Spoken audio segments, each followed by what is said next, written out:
In the name of Allah, the most beneficent, the most merciful. Hazrat Usman Raziyallahu Ta'ala Anhu narrated, the Messenger of Allah Sallallahu Alaihi wa alihi Wasallam said, Bismillahillazi la yadurru ma'asmihi shay'un fil ardi wala fis samai wa huwa as-sami'ul alim.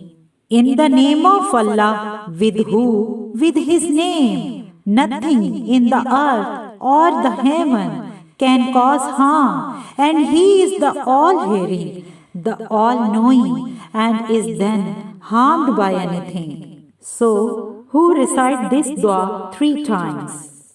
For protection from all harmful diseases, nothing shall harm him. May Allah protect us from all harmful diseases and evil. Ameen.